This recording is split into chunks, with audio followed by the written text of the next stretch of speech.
এই দেশে যদি ইসলাম কায়েম হয়, মুসলমানরা যেমন শান্তিতে থাকবে, হিন্দু খ্রিস্টান বৌদ্ধ সবাই শান্তিতে থাকবে। কথা বলেন ঠিক কিনা? এই দেশে মুসলমান থাকবে, হিন্দু থাকবে, খ্রিস্টান থাকবে, বৌদ্ধ থাকবে, আমাদের কোনো আপত্তি নাই। এই দেশে মসজিদ থাকবে, মন্দির থাকবে, গির্জা থাকবে, পেগোরা থাকবে, আমাদের কোনো আপত্তি নাই। এই দেশে দাড়ি থাকবে, টুপি থাকবে, জুব্বা থাকবে, বোরকা থাকবে, হিজাব থাকবে, শাখা থাকবে, সিঁদুর থাকবে, তাতেও আমাদের কোনো আপত্তি নাই। আমাদের আপত্তি এক জায়গায়, এই বাংলার জমিনে কোনো জালেম, কোনো স্বৈরাচার, কোনো চালাবাজ যুক্তরাজ্যের জায়গা হবে না। কোন স্বৈরাচারকে বাংলার জমিনে আমরা থাকতে দেব না ইনশাআল্লাহ। এই বাংলাকে রক্ষা করা দেওয়ার জন্য আবারও আবু সাইদের মতো, আবারও মুগ্ধের মতো যদি শরীরের তাজা রক্ত ঢেলে দিতে হয়, কারা কারা রাজি আছেন হাত উঠায় আল্লাহকে দেখা। লিল্লাহি তাকবীর, লিল্লাহি তাকবীর। ইসলামী মহাসম্মেলন। হাত নামান। আল্লাহ পাক আমাদের হাতকে কবুল করুন। সম্মানিত ভাইরা, বাংলাদেশের জমিন ৩৬০ আউলিয়ার জমিন। বাংলাদেশের জমিন এটা কোরআনের উর্বর জমিন। যেই দেশে কোরআন নাজিল হয়েছে সেই দেশের লোকও বাংলাদেশের কোরআনের হাফেজের সাথে পারে না কোন। আলহামদুলিল্লাহ। বাংলাদেশে কোনো সেক্টরে বাংলাদেশ চুরি দুর্নীতি ছাড়া আর কোনো সেক্টরে বাংলাদেশ চ্যাম্পিয়ন হতে পারে নাই। বাংলাদেশে ক্রিকেট খেলে জীবনে চ্যাম্পিয়ন নিতে পারে নাই। আর ফুটবলের যে অবস্থা, আগামী ১০০ বছরও চান্স পায় কিনা এটাই সন্দেহ। কিন্তু বাংলাদেশে কোরআন একমাত্র সম্পদ, যে কোরআনের মাধ্যমে একবার দুইবার নয়, বারবার কোরআন দিয়ে বাংলাদেশ সমগ্র বিশ্বের চ্যাম্পিয়ন হয়েছে। কথা বলেন ঠিক কিনা? এই বাংলার এই কোরআনের উত্থান প্রমাণ করে বাংলাদেশের জমিন কোরআনের জমিন, বাংলাদেশের জমিন আলেম ওলামার জমিন, বাংলাদেশের জমিন ৩৬০ আউলিয়ার জমিন। এই বাংলার জমিনের মধ্যে কোনো চোর বাটপার দুর্নীতিবাদের জায়গা হবে না ইনশাআল্লাহ। সম্মানিত হাজিরিন, ১৯৭১ সাল থেকে নিয়ে এই পর্যন্ত ৫৩ বছর শেষ হয়ে ৫৪ বছরে পা দিল। আমরা যারা দেশের সাধারণ মানুষ, কোনো রাজনৈতিক দলের সাথে আমাদের কোনো সম্পর্ক নাই। কে ক্ষমতা নিল, কে ক্ষমতার থেকে নামলো, এতেও আমাদের কিছু যায় আসে না। সাধারণ জনগণ যারা, আমাদের মনের একটু আশা হচ্ছে আমরা যেন একটু শান্তিতে থাকতে পারি। কথা বলেন ঠিক কিনা? দেখতে দেখতে ৫৩ বছর পার হয়ে ৫৪ বছরে পা দিলাম, কিন্তু আজও পর্যন্ত সেই শান্তির দেখা খুঁজে পাইলাম না। যার কাছেই এই দেশকে আমানত দেওয়া হয়, সেখান থেকেই দলের দালালি করে দেশের সম্পদ লুটপাট করে দেশের বাইরে তারা পাচার করে। যাদেরকে বিশ্বাস করি তারাই বিশ্বাসঘাতকতা করে। এই কারণে ৫৪ বছর হয়ে গেছে, এখনো শান্তির দিশা আমরা খুঁজে পেলাম না। এই দেশে সর্বশেষ সব কিছু আমাদের দেখা হয়ে গেছে, কিন্তু শান্তির যে আসল পথ, সে পথে আমরা যেতে পারি নাই। এই জন্য ৫৪ বছরেও শান্তির দেখা খুঁজে পাওয়া যায় নাই। আর শান্তি পাওয়ার পথ হচ্ছে একমাত্র আল্লাহর কোরআন। কথা বলেন ঠিক কিনা? এই জন্য আজকের থেকে, এখন থেকে আমাদের অন্তরের স্লোগান হবে এইটাই, সব দল শেষ, কোরআন হাদিসের বাংলাদেশ। কথা বলেন ঠিক কিনা? এই জন্য আমরা প্রতিজ্ঞা করে বলতে পারি, ইনশাআল্লাহ আগামীর বাংলাদেশ হবে ইসলামের বাংলাদেশ, আগামীর বাংলাদেশ হবে কোরআনের বাংলাদেশ, আগামীর বাংলাদেশ হবে আলেম ওলামার বাংলাদেশ। এই ইসলাম ছাড়া, আলেম ওলামা ছাড়া, কোরআন ছাড়া এই দেশের শান্তি আশা করা যায় না। কারণ প্রিয় ভাইয়েরা, লক্ষ্য করবেন, পুলিশ দিয়ে, প্রশাসন দিয়ে, র‍্যাব দিয়ে, আইন দিয়ে কখনো এই দেশে শান্তি প্রতিষ্ঠা করা যাবে না। কারণ যারা চুরি করে, দুর্নীতি করে, তাদের সমস্যা হচ্ছে অন্তরের ভিতরে। আর পুলিশ, সেনাবাহিনী, র‍্যাব তারা রিমান্ডে নিয়ে মারে শরীরের উপরে। রোগ হইল ভিতরে, মারে কোন জায়গায়? কথা কয় না। রোগ যেই জায়গায়, মেডিসিন যদি ওই জায়গায় না পড়ে, রোগ ভালো হবে? কথা কয় না, ভালো হবে? এই জন্য আল্লাহ রাব্বুল আলামিন কোরআন নাজিল করে বললেন, এই কোরআনকে নাজিল করেছি মানুষের বাহিরের ভিতরের সব রোগের ওষুধ হিসেবে। সুবহানাল্লাহ বলেন। যেই দিন থেকে এই কোরআন দিয়ে চিকিৎসা করা হবে সেই দিন থেকে আমার দেশে আর কোনো চোর খুঁজে পাওয়া যাবে না। এই দেশের পরিস্থিতি হয়ে গেছে এমন, চোরে চোরে দেশের এই অবস্থা হয়েছে। একটা লোক গাড়ির মধ্যে বসে এক জায়গায় যাইতেছে, হঠাৎ করে জানালা দিয়ে একজন ছিনতাইকারী এসে তার মোবাইলটা নিয়ে গেছে। তো সে তার দুঃখের কথা মানুষকে বলতেছে, ভাই আমি কি করব, মোবাইলটা তো আমার চোরে নিয়ে গেল। তো তার পার্শ্ববর্তী লোকটা তারে বলল, আপনি থানায় গিয়ে একটা কমপ্লেন করেন। লোকটা গেছে থানায়, তার মোবাইল চুরি হয়েছে এই কমপ্লেন করার জন্য। সে বলতেছে, ভাই থানায় গিয়েছিলাম, আমার মোটর সাইকেলটা নিয়ে থানার থেকে বের হয়ে দেখি মোটর সাইকেল নাই। এক চুরির অভিযোগ করতে গিয়ে আরেক চুরি, মোবাইল নাই, মোটর সাইকেল নাই। তো মানুষ বলতেছে, ভাই কিছু করে লাভ নাই, আর কি করবা, মসজিদে গিয়া আল্লাহর কাছে তুমি বলো, আল্লাহই তোমার আশা পূরণ করবে। সে বলতেছে, ভাই মসজিদেও গেছিলাম, বের হয়ে দেখি আমার জুতাটা নাই।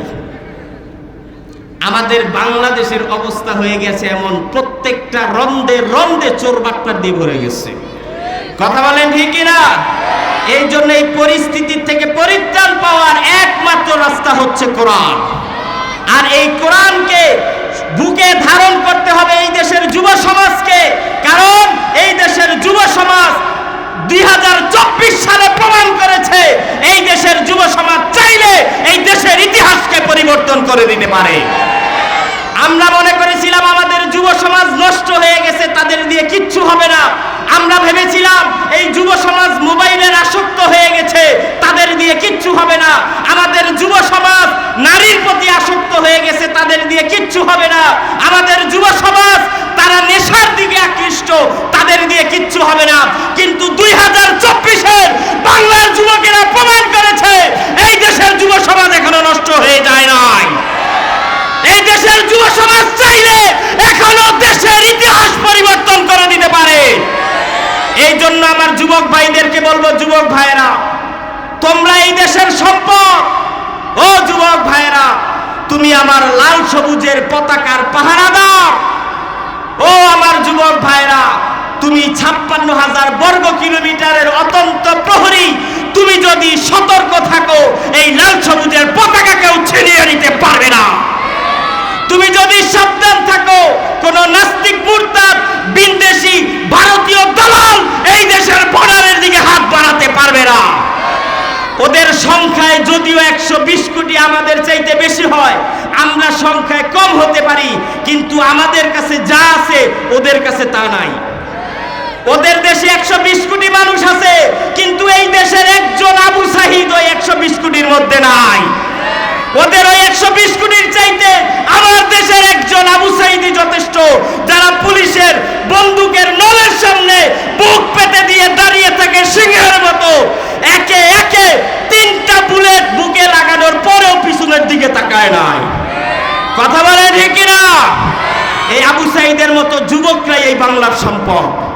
আজকে আমাদের দেশের যুবকদেরকে বিজাতীয় সভ্যতা, তাদের বিজাতীয় আগ্রাসন এই দেশের যুবকদের অন্তরে ঢুকিয়ে দিয়ে আমাদের যুবকদের মন মানসিকতাকে পরিবর্তন করে দিয়ে তারা আমাদের যুব সমাজকে নষ্ট করতে চায়। তাদেরকে আমরা স্পষ্টভাবে জানিয়ে দিতে চাই, বাংলাদেশের যুবক কোরআনের পাগল, তাদেরকে ইসলাম থেকে দূরে সরানো যাবে না। এই দেশের যুবকেরা আলেম ওলামাদেরকে মোহাব্বত করে, তাদেরকে দিন থেকে দূরে সরানো যাবে না। এই দেশে যখন আমরা ইসলাম কায়েমের কথা বলি, তখন হিন্দু খ্রিস্টান বৌদ্ধ যারা আছে তারা ভয় পায়।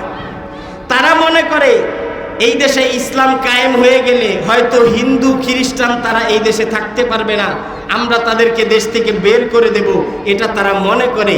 আসলে এই কথাটা সঠিক নয়। এই দেশে যদি ইসলাম কায়েম হয়, মুসলমানরা যেমন শান্তিতে থাকবে, হিন্দু খ্রিস্টান বৌদ্ধ সবাই শান্তিতে থাকবে। কথা বলেন ঠিক কিনা? এই দেশে মুসলমান থাকবে, হিন্দু থাকবে, খ্রিস্টান থাকবে, বৌদ্ধ থাকবে, আমাদের কোনো আপত্তি নাই।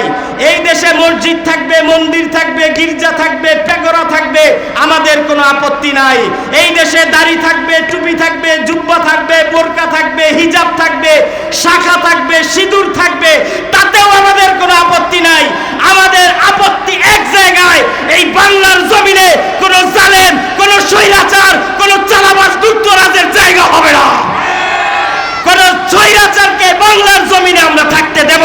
ইনশাআল্লাহ। এই বাংলাকে রক্ষা করা দেওয়ার জন্য আবারও আবু সাইদের মতো, আবারও মুগ্ধের মতো যদি শরীরের তাজা রক্ত ঢেলে দিতে হয়, কারা কারা রাজি আছেন হাত উঠায় আল্লাহকে দেখা। লিল্লাহি তাকবীর, লিল্লাহি তাকবীর। ইসলামী মহাসম্মেলন। হাত নামান। আল্লাহ পাক আমাদের হাতকে কবুল করুন। সম্মানিত ভাইরা, বাংলাদেশের জমিন ৩৬০ আউলিয়ার জমিন। বাংলাদেশের জমিন এটা কোরআনের উর্বর জমিন।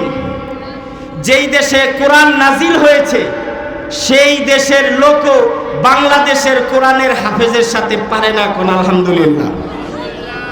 বাংলাদেশে কোন সেক্টরে বাংলাদেশ চুরি দুর্নীতি ছাড়া আর কোন সেক্টরে বাংলাদেশ চ্যাম্পিয়ন হতে পারে নাই।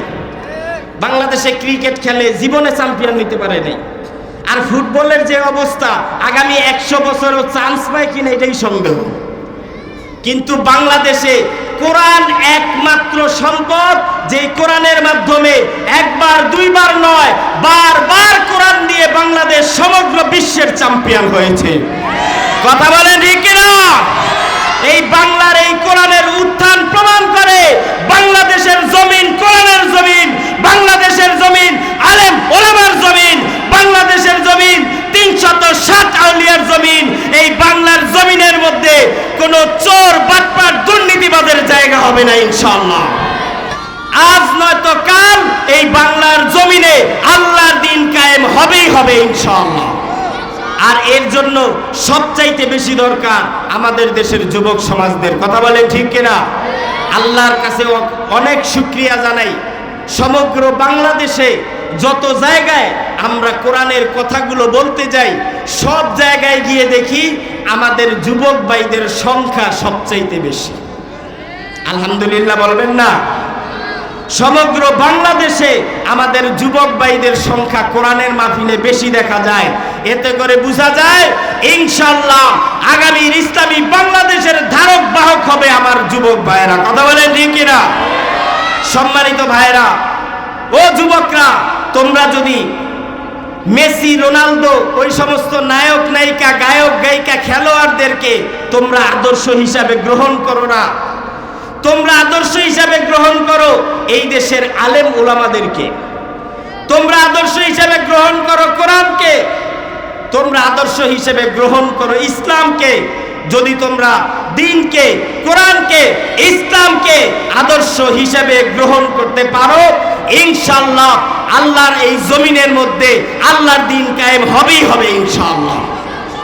সম্মানিত ভাইয়েরা, যখন থেকেই আলেমদের বিরুদ্ধে আমরা আচরণ করা শুরু করেছি, তখন সেই দিন থেকে আমাদের কপালে ধ্বংসের দাসত্বের জীবনের সূচনা সেই দিন থেকে হয়েছে। এই দেশে বড় বড় মূর্তি বানানো হইল। আলেমরা বলল যে মূর্তি বানানোর প্রয়োজন নাই, মূর্তি শিরিক। মূর্তি বানানো মানে আল্লাহর সাথে নাফরমানি করা। মূর্তি বানানোর কারণে আল্লাহ পাক যুগে যুগে হাজারো লক্ষ লক্ষ মানুষকে জাহান্নামে দিয়েছেন। আলেমরা বলল মূর্তি বানানোর দরকার নাই। তারা কি করলো? আলেমদের কথাকে অমান্য করে মূর্তি তো বানাইলো, ওই মূর্তির বিরোধিতা করার কারণে আলেমদেরকে নিয়ে জেলখানায় ঢুকিয়ে দিল। আলেমরা যেই মূর্তি বানাতে নিষেধ করেছিল, এর পরিণতি কি হয়েছে?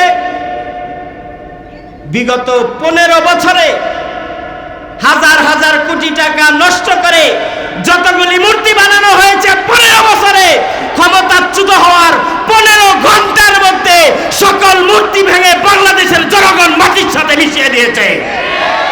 যদি আলেমদের কথা মতো তারা চলতো, এত বড় লানতের জীবন তাদের বহন করতে হতো না।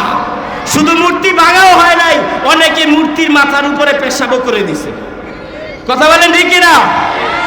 এই অপমান, এই লাঞ্ছনার শিকার হয়েছে কেন? শুধুমাত্র আলেমদের বিরোধিতা করার কারণে। সেই দিন যদি আলেমদের কথা মেনে এই মূর্তি বানানোগুলো বন্ধ করত, আজকে অন্তত এই অপমান হওয়া লাগতো না। কথা বলেন ঠিক কিনা? এই জন্য আমরা আলেম ওলামাদের পক্ষে না বিপক্ষে?